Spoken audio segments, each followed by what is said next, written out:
Hello everyone, आज के इस सेशन में हम क्लास 8th साइंस का एक और नया चैप्टर स्टार्ट करने जा रहे हैं and that is chapter number 16th light. Previous session में हमने अपना 15th चैप्टर किया है पूरा फिनिश, यानी कि हमने उस चैप्टर के सभी टॉपिक्स को एकदम डिटेल में जाकर के डिस्कस कर लिया है। एनसीईआरटी क्वेश्चंस भी हमने सॉल्व कर लिए हैं। इनफैक्ट हम इन टेक्स्ट एक्टिविटीज़ को भी कर चुके हैं डिस्कस, यानी कि अपना 15th चैप्टर होता है कंप्लीट और अब बारी आती है 16th चैप्टर को स्टार्ट करने की। तो बेसिकली आज के इस सेशन में हम ये देखेंगे कि कौन कौन से ऐसे टॉपिक्स हैं जो कि हमें अपने चैप्टर लाइट के अंदर डिस्कस करने हैं, समझने हैं, पढ़ने हैं। सो आई होप आज के सेशन का जो टारगेट है वो सभी को है एकदम क्लियर। तो अब एक काम करते हैं ना, जल्दी से सेशन को स्टार्ट कर लेते हैं। So this is Vibhuti Khare, welcome to Magnet Brains, जहाँ पर आपको सभी चैप्टर्स के वीडियो लेक्चर्स मिलते हैं बिल्कुल फ्री ऑफ कॉस्ट। यानी कि मैग्नेट ब्रेन्स में आपको 2 चैप्टर्स पढ़ने के बाद किसी भी तरह का पेमेंट करने की या पैकेज परचेज करने की रिक्वायरमेंट बिल्कुल भी नहीं है, क्योंकि मैग्नेट ब्रेन्स आप सब तक पहुँचा रहा है क्वालिटी एजुकेशन बिल्कुल फ्री ऑफ कॉस्ट। तो इसी अच्छी बात से हम स्टार्ट कर लेते हैं आज का हमारा सेशन और जल्दी से आ जाते हैं टॉपिक्स की लिस्ट के ऊपर। तो इस पूरे चैप्टर में जो हम फर्स्ट टॉपिक पढ़ेंगे वो होगा अपना लाइट। भाई एक बात बताओ मुझे, ये लाइट हमारे लिए इतनी इम्पॉर्टेंट क्यों है कि इस लाइट के ऊपर हमने एक अलग से चैप्टर बनाया है और अब जाकर के इस चैप्टर को हम पढ़ रहे हैं। ना सिर्फ हम ये लाइट का चैप्टर क्लास 8th में पढ़ेंगे, क्लास 10th में फिजिक्स में तो आपको लाइट के बारे में बहुत सारी बातें करनी है। तो आखिर ये लाइट हमारे लिए इतनी इम्पॉर्टेंट क्यों है? देखो, हमें ना, आप बोल सकते हो कि हमारे आसपास बहुत सारी चीज़ें होती हैं, बहुत सारी चीज़ें। आप अपने रूम से ही स्टार्ट कर सकते हो। आप अभी अपनी स्टडी टेबल पे बैठ करके पढ़ रहे हो, तो स्टडी टेबल की टेबल, चेयर, हो सकता है कि ग्लास भी हो आपकी टेबल पे, उस पे लैंप भी रखा हो, ग्लास रखा हो, ग्लास में पानी भरा हो या दूध रखा हो उसमें, है ना, बुक्स हैं और आपकी नोटबुक्स हैं, पेंसिल हैं, इरेज़र है, स्केल है, बॉक्स है, बहुत सारी चीज़ें हैं, वाइटनर है, स्केच पेन्स हैं। इसके अलावा आपके रूम में आप बोल सकते हो कि बेड है, बेडशीट है, आप बोल सकते हो कि विंडो है, उस पर लगे हुए कर्टन्स, यानी कि कुल मिलाकर के हमारे आसपास बहुत सारी चीज़ें होती हैं। और इन सभी चीज़ों को सेंस करने के लिए ना भगवान ने हमको कुछ सेंसेस दिए हैं, जैसे कि सेंस ऑफ हियरिंग, हम सुन सकते हैं अलग अलग तरह की आवाज़ों को, राइट। हमारे पास आप बोल सकते हो कि सेंस ऑफ विजन है, देखने के लिए, सेंस ऑफ स्मेलिंग है, सूंघने के लिए, सेंस ऑफ टेस्ट है, चीज़ों को टेस्ट करने के लिए, उनका स्वाद पता करने के लिए, सेंस ऑफ टच, कि टच करके पता करते हैं कि ये चीज़ मतलब टेक्सचर में कैसी है ना। मम्मा ने अगर कुछ आपकी फेवरेट डिश बनाई है तो उस डिश का हम बहुत ही जो है ना, आप बोल सकते हो कि उसको बड़े शौक से खाते हैं। सबसे पहले तो उसको हम, उसकी जो खुशबू आ रही है उसको हम सूंघेंगे। तो सूंघने के लिए हमने क्या करा है, सेंस ऑफ स्मेल जो है ना वो हमने यूज़ किया है। इसके अलावा उसको हम हाथ से पकड़ेंगे भी तो हमने सेंस ऑफ टच भी यूज़ कर लिया।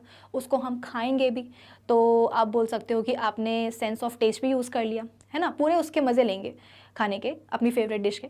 अब इतना जो आपने कुछ किया है सूंघ कर, मतलब सूंघा है आपने उसको, कौर, सपोज रोटी है, कुछ भटूरे बनाए मम्मा ने, है ना, तो उसको आपने कौर, एक बाइट आपने ली है तो उसको आपने हाथ से तोड़ा है, खाया है। तो इन सब चीज़ों में आपने अलग अलग सेंसेस यूज़ करे, प्लस आपने सेंस ऑफ विजन भी तो यूज़ किया है ना। भाई छोले भटूरे आपने देखे कि नहीं देखे, कि बिना देखे ही खाने लग गए हो, है ना। तो बहुत सारे सेंसेस हमको भगवान ने दिए हैं अपने आसपास की चीज़ों को सेंस करने के लिए। ऐसा माना जाता है कि जो सेंस ऑफ विजन है ना, ये मोस्ट इम्पॉर्टेंट सेंस है। ऐसा बोला जाता है कि हमारे आसपास जितनी भी चीज़ें हैं उनमें से 80% चीज़ों को सेंस करने के लिए we use our sense of vision. जितनी भी चीज़ें हैं उनमें से मैक्सिमम चीज़ें, 80% चीज़ों को सेंस करने के लिए हम अपना sense of vision he use करते हैं। तो आप बोलोगे कि मैम अच्छा, देखने के लिए ना सबसे ज़्यादा ज़रूरी होती हैं आँखें। बस आँखें ही होती हैं जो कि हमें अलग अलग चीज़ों को देखने में मदद करती हैं। बात तो सही है, गलत नहीं है, लेकिन ये बात ना आधी ही सही है और थोड़ी सी गलत है। ये बात सही है कि आंखें हमें देखने में मदद करती हैं, लेकिन ये कहना गलत है कि सिर्फ आंखें ही देखने में मदद करती हैं। एग्जाम्पल बताऊं? आप अपने रूम में चले जाओ, ठीक है ना, रूम में आप ट्यूबलाइट जला लो, बल्ब ऑन कर लो और लैंप रखा होगा वो भी ऑन कर लो, कुछ लोग सीरीज लगा करके रखते हैं बेड के आसपास, वो भी ऑन कर लो। जितनी भी रोशनी कर सको उतनी कर लो, दिवाली बना लो आज तुम अपने कमरे में। अब जब आप अपने रूम में ऐसे जाओगे तो उस रूम में रखी हुई हर चीज़ आपको एकदम क्लियरली दिखाई देगी। आपको अपना बेड दिखाई देगा, आपको बेडशीट दिखाई देगी, बेडशीट पे जो आपने कल सॉस गिराया था वो भी दिखाई देगा, बुक्स दिखाई देंगी, बुक्स में जो आपने लिखा हुआ जो प्रिंट है, जो डायग्राम्स है, वो सब आपको दिखाई देंगे। तो दिखाई कैसे दे रहे हैं? आप बोलोगे कि मैम हमारी आंखें हैं, बटन थोड़ी हैं, हमारी आइज आर फंक्शनल, तो हमारी आंखें काम करती हैं, हम देख सकते हैं। बहुत अच्छी बात है। अब एक काम करो, जितनी दिवाली मनाई थी आपने अपने कमरे में, वो दिवाली अब बंद कर दो। यानी कि जितनी भी रोशनी आपने करके रखी थी, जितनी भी लाइट्स आपने जला के रखी थी, वो सब बंद कर दो। इनफैक्ट आप अपना रूम का जो गेट है वो भी पैक कर लो, ताकि बगल वाले रूम की जो रोशनी है वो आपके रूम में एंटर ना हो। अगर बाहर से स्ट्रीट लाइट ऑन है ना, रात का टाइम है, अगर बाहर से रोशनी आ रही है, धूप आ रही है, या रात का टाइम है तो स्ट्रीट लाइट की रोशनी आ रही है, तो खिड़की दरवाजे सब बंद कर दो, पर्दा भी लगा लो, यानी कि आप अपने रूम में कंप्लीट डार्कनेस कर लो। कमरा वही है, लेकिन जब उस कमरे में पूरी डार्कनेस हो जाएगी तो क्या अब आपको आपकी चीज़ें दिखाई देंगी? बुक दिखाई देगी, बुक में लिखा हुआ जो प्रिंट है, जो कल डायग्राम बनाया है, वो दिखाई देगा? नहीं। क्यों? आंखें तो फंक्शनल है ना हमारी, बटन थोड़ी है, दिखाई दे रहा है। तो फिर अब क्यों नहीं दिखाई दे रहा? पहले तो दिखाई दे रहा था, आंखें तो हैं हमारे पास, रूम वही था, सामान वही था, आंखें हमारी थी, हम भी वही थे, लेकिन फिर भी सामान दिखाई नहीं दे रहा। क्यों नहीं दे रहा? क्योंकि वहाँ पे लाइट नहीं थी। इसलिए मैंने आपको समझाया कि ये बात सही है कि आंखें हमें देखने में मदद करती हैं, सेंस ऑफ विजन में, लेकिन सिर्फ आंखें ही देखने में मदद करती हैं चीज़ों को, ये थोड़ा सा गलत है। रोशनी भी इम्पॉर्टेंट है, लाइट भी इम्पॉर्टेंट है। अगर लाइट ना हो तो क्या आपको आपके आसपास की चीज़ें दिखाई दें? अगर सन किसी दिन मना कर दे कि हम आज के बाद सनलाइट नहीं देंगे पृथ्वी को, अगर हमारी पृथ्वी पे इलेक्ट्रिसिटी ना हो, तो पूरी की पूरी जो हमारी अर्थ होगी वो तो एकदम आप बोल सकते हो कि अंधेरी हो जाएगी, किसी को कुछ दिखाई नहीं देगा। क्योंकि दिन के टाइम पे तो आप बोल सकते हो कि सनलाइट होती है, तो सनलाइट जो है ना हमारी पृथ्वी तक पहुंचती है, तो हमें सब चीज़ें दिखाई देती है दिन के उजाले में। लेकिन रात में नहीं होता, तो रात में हमारे पास बिजली, इलेक्ट्रिसिटी है, हम बल्ब ऑन करेंगे, हम ये ऑन करेंगे, हम वो ऑन करेंगे। लेकिन अगर इन सब चीज़ों को हम कट ऑफ कर दें तो फिर क्या होगा? कुछ दिखाई नहीं देगा, है ना। तो लाइट इसलिए बहुत इंपॉर्टेंट है। तो खैर डिटेल में हम पढ़ेंगे लाइट के बारे में अपने अगले सेशन में। इसके बाद में हम बात करेंगे उसी सेशन में luminous and non luminous objects की। देखो ऑब्जेक्ट्स दो तरह के होते हैं, एक जो दिखाई देते हैं, एक दिखाई नहीं देते हैं। जो दिखाई दे रहे हैं वो दो तरह के होते हैं, luminous and non luminous. Luminous objects आप बोल सकते हो कि वो होते हैं जिनके पास उनकी खुद की रोशनी होती है, जो खुद जो है ना इसे चमचमाते रहते हैं। And non luminous objects are those जिनकी खुद की कोई रोशनी नहीं होती है, वो अपनी रोशनी प्रोड्यूस नहीं कर पाते हैं। प्रोड्यूस नहीं करेंगे तो एमिट भी नहीं कर पाते, तो फिर उनको क्या करना पड़ेगा? दूसरे से उधार लेना पड़ेगा। तो आपके घर में जो ट्यूबलाइट है, जो बल्ब है, वो क्या है? ल्यूमिनस ऑब्जेक्ट है, उनके पास उनकी खुद की रोशनी है, एमिट कर लेते हैं, तो हमें वो दिखाई देते हैं। और जो आपके स्टडी टेबल पे जो पेन रखा है, जो आपकी टेबल है, जो चेयर है, वो सब क्या है? ये सब के साथ नॉन ल्यूमिनस ऑब्जेक्ट्स है। क्यों? क्योंकि इनकी खुद के पास इनकी कोई लाइट नहीं होती है। वो तो हम ट्यूबलाइट ऑन करते हैं तो उसकी रोशनी उन पे पड़ती है और रोशनी उनसे टकरा करके हमारी आंखों तक जाती है। तो हमारी आंखें बेचारी भोली, उनको क्या पता कि रोशनी आ कहाँ से रही है। आंखों को लगता है कि टेबल से ही रोशनी आ रही, तो टेबल की रोशनी जब आंखों में पड़ती है तो हमारी आंखें टेबल को देखने लग जाती हैं। सिंपल, ठीक है। चलो डिटेल में समझाऊंगी लेकिन अगले सेशन में। फिर इसके बाद में लाइट का रिफ्लेक्शन, जैसे कि हम एक बॉल को सर्टेन हाइट से नीचे फेंकते हैं, नीचे फेंकने के बाद वो फ्लोर से टकराती है, तो फ्लोर से टकराने के बाद क्या वो फ्लोर में ही जाकर के समा जाती है? नहीं, वापस आती है ना। तो बाउंस बैक जो होती है बॉल, उसी तरीके से लाइट भी क्या करती है, जब एक ऑब्जेक्ट के सरफेस से टकराती है तो टकराने के बाद वापस आती है। तो ये जो बाउंसिंग बैक हो रही है लाइट की, इसी को हम क्या बोलते हैं? लाइट का रिफ्लेक्शन। फिर इसके बाद में जब भी रिफ्लेक्शन होता है तो कुछ लॉज को वो फॉलो करता है, तो यहाँ पे हम पढ़ेंगे लॉज ऑफ रिफ्लेक्शन को भी। फिर इसके बाद में दो तरह का रिफ्लेक्शन होता है, रेगुलर एंड डिफ्यूज। डिटेल में समझाऊंगी, अभी नहीं, कुछ मैं हिंट दे रही है आपको। चलो फिर इसके बाद में formation of image in a plane mirror. Plane mirror कौन सा होता है भाई? हमारे घरों में जो आईना लगा होता है ना, जिसमें हम अपने आप को देख करके अपने बाल बनाते हैं, हेयर स्टाइल बनाते हैं, क्रीम लगाते हैं, है ना। तो वही वाला जो आईना होता है हमारे घरों में, उसी को हम बोलते हैं प्लेन मिरर। तो प्लेन मिरर किस तरह की इमेजेस का फॉर्मेशन करता है, उन इमेजेस की कैटेगरीज मतलब कैरेक्टरिस्टिक्स क्या होती हैं वो हम पढ़ेंगे। और मैं आपको बताऊं कि प्लेन मिरर जो भी इमेजेस बनाता है, उन इमेजेस की जो भी कैरेक्टरिस्टिक्स होती है ना, उनको याद रखना बहुत सिंपल होता है। कैसे कि आप अपने आप को मतलब सपोज पेपर में आया है कि कैरेक्टरिस्टिक्स लिखनी है हमें उस इमेज की जिसको कि प्लेन मिरर ने बनाया है, हमें याद नहीं आ रहा, एकदम से हम एकदम ब्लैंक हो गए कि हमने क्या पढ़ा था, कुछ याद नहीं आ रहा है।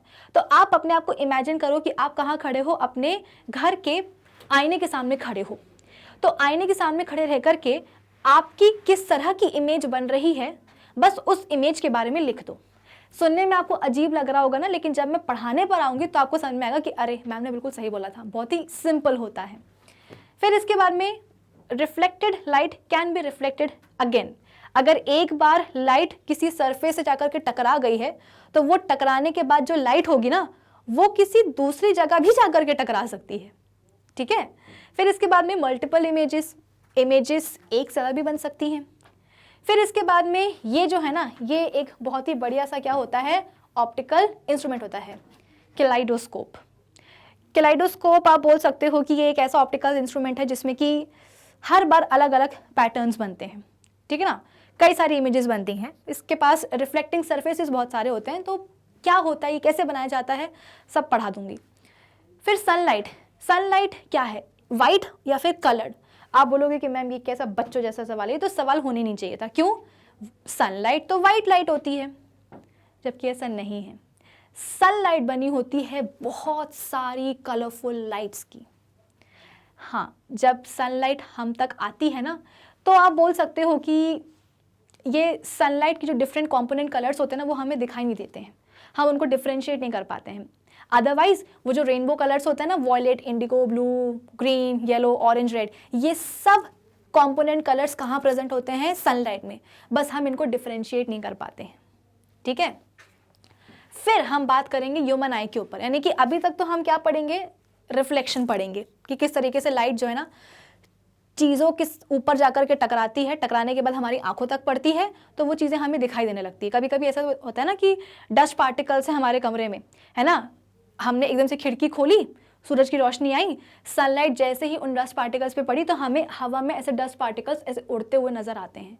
क्यों नजर आते हैं, क्योंकि उनसे टकरा करके लाइट हमारी आंखों तक पड़ गई, तो हमारी आंखों ने डस्ट पार्टिकल को देख लिया। चलो, इतना कुछ पढ़ने के बाद में ह्यूमन आई के बारे में पढ़ना तो इंपॉर्टेंट है ना। आँख कैसी होती है ह्यूमन बींग्स की, कंस्ट्रक्शन कैसे होता है, आँख काम कैसे करती है, आइरिस और प्यूपिल का क्या फंक्शन होता है, रॉड्स एंड कोन्स क्या होते हैं, ब्लाइंड स्पॉट क्या होता है, परसिस्टेंस ऑफ विजन क्या होता है। परसिस्टेंस ऑफ विजन का देखो, ये सब तो आप बोल सकते हो कि हिस्सा है ह्यूमन आई के, ठीक है ना। परसिस्टेंस ऑफ विजन क्या होता है कि एक ऑब्जेक्ट था आपके सामने, आपकी आंखों के सामने, अब उसको हटा दिया है, तो उस ऑब्जेक्ट की जो इमेज है वो कब तक आपके दिमाग में रहेगी, कितने समय तक रहेगी, ठीक है, तो उसे हम बोलते हैं परसिस्टेंस ऑफ विजन। इसके अलावा range of vision of a normal eye, कि एक नॉर्मल आई, एक हेल्दी आई जो है ना, कितनी रेंज तक देख सकती है। डिफेक्ट्स ऑफ आई, आंखों में कुछ कुछ डिफेक्ट्स भी हो जाते हैं। फिर केयर कैसे करें आंखों की। इसके अलावा लास्ट टॉपिक होगा ब्रेल। जो लोग आप बोल सकते हो कि विजुअली इम्पेयर्ड होते हैं, जो देख नहीं पाते हैं, तो उनके लिए अलग से कि वो चीज़ों को पढ़ सकें, है ना, तो उनके लिए अलग से एक ब्रेल लिपि आती है। वो बेसिकली डॉटेड चीज़ें होती हैं, वो है ना, डॉट्स बनाए जाते हैं उभरे हुए से, जिनको कि वो ऐसे टच करके पढ़ लेते हैं, ठीक है। डिटेल में पढ़ाऊंगी लेकिन उस पर्टिकुलर टॉपिक में पहुंचने के बाद। तो आई होप अब आपको समझ में आया होगा कि इस चैप्टर में हमें कौन कौन से टॉपिक्स पढ़ने हैं। तो टॉपिक नहीं, चैप्टर जो है हमारा थोड़ा सा बड़ा है, लेकिन कोई बात नहीं, मैं हूँ ना, सारे टॉपिक्स हम एकदम डिटेल में जाकर के कवर करेंगे। तो आज के सेशन के लिए बस इतना ही। अब हम मिलेंगे अपने अगले सेशन में। अगले सेशन में मिलके हम क्या करेंगे, हम इस चैप्टर का जो फर्स्ट टॉपिक होगा लाइट वाला, वो हम करेंगे डिस्कस। वहाँ पे हम luminous and non luminous objects के बारे में और डिटेल में चर्चा करेंगे। तब तक आप क्या करोगे, गूगल पे जाके टाइप करो magnetbrains.com। जैसे ही टाइप करके सर्च करोगे आपके सामने आ जाएगी हमारी ऑफिशियल वेबसाइट। जैसे ही आप हमारी ऑफिशियल वेबसाइट विजिट करोगे आपके सामने आएगा ये वाला पेज, जहाँ पे लिखा रहेगा India's number 1 100% free online education platform, जहाँ पर आपके पास क्लास 12 से लेकर के किंडरगार्टन तक के सभी कोर्सेज होते हैं अवेलेबल। ठीक है ना। इसी पेज में आपके पास ऑप्शन आएगा एक्सप्लोर टॉप कोर्सेज का। तो यहाँ पे सपोज आपको क्लास 8 देखनी है ना, तो आप कैसे करोगे, एक्सप्लोर टॉप कोर्सेज के ऑप्शन में ही आपके पास आएगा एक ऑप्शन क्लास 8 का। जैसे ही आप क्लास 8 पे क्लिक करोगे, टैप करोगे, आपके सामने खुल जाएगा क्या, क्लास 8 के सभी अवेलेबल सब्जेक्ट्स। साइंस देखनी है आपको, तो क्लास 8 साइंस पे जैसे ही आप क्लिक करोगे आपके सामने खुल जाएगा ये वाला पेज जहाँ पे लिखा रहेगा क्लास 8 साइंस बाय विभूति खरे। अब अभी तक हमने जितने भी चैप्टर्स कर लिए हैं या जो भी हम कर रहे हैं चैप्टर्स, उन सभी चैप्टर्स के सभी लेक्चर्स यहाँ पे आपको हो जाएंगे अवेलेबल। अब सपोज आपको एकदम शुरुआत से देखना है कि भाई पूरे क्लास 8 साइंस में हमें सिलेबस में कौन कौन से चैप्टर्स पढ़ने हैं, तो जैसे ही आप सिलेबस ओवरव्यू के वीडियो पे जाओगे आपके सामने आ जाएगा क्लास 8 साइंस का सिलेबस ओवरव्यू का वीडियो। ठीक है ना। वीडियो देखने के बाद आपको रियलाइज़ हुआ कि यार आज से ही बिल्कुल पढ़ना शुरू करना है, फर्स्ट चैप्टर से स्टार्ट करेंगे। तो जो हमारा फर्स्ट चैप्टर है क्रॉप प्रोडक्शन एंड मैनेजमेंट, उसको देखने के लिए आप क्या करोगे, ये जो नेक्स्ट वीडियो का ऑप्शन आ रहा है ना, इस पर क्लिक कर दोगे। जैसे ही क्लिक करोगे तो हमारे फर्स्ट चैप्टर का जो फर्स्ट लेक्चर होगा इंट्रोडक्शन वाला, वो आपके सामने कुछ इस तरीके से खुल जाएगा। तो नेक्स्ट वीडियो करते जाइएगा और नए नए वीडियोस एक के बाद एक बिना किसी ब्रेक के एक्सेस करते जाइएगा। तो यहाँ पे आपको बहुत सारे फ़ायदे होते हैं हमारी ऑफिशियल वेबसाइट विजिट करने के, कि आपको यहाँ पे ब्रेक्स नहीं आते हैं, कोई एड्स नहीं आते हैं। इसके अलावा सभी लेक्चर्स एकदम प्रॉपर्ली सीक्वेंस में अरेंज्ड मिलते हैं। प्लस यहाँ पे आपको सभी टॉपिक्स के नोट्स भी होते हैं available. So do visit our official website. कौन सी वाली, यही वाली magnetbrains.com। Till then keep learning with Magnet Brains. Thank you for watching.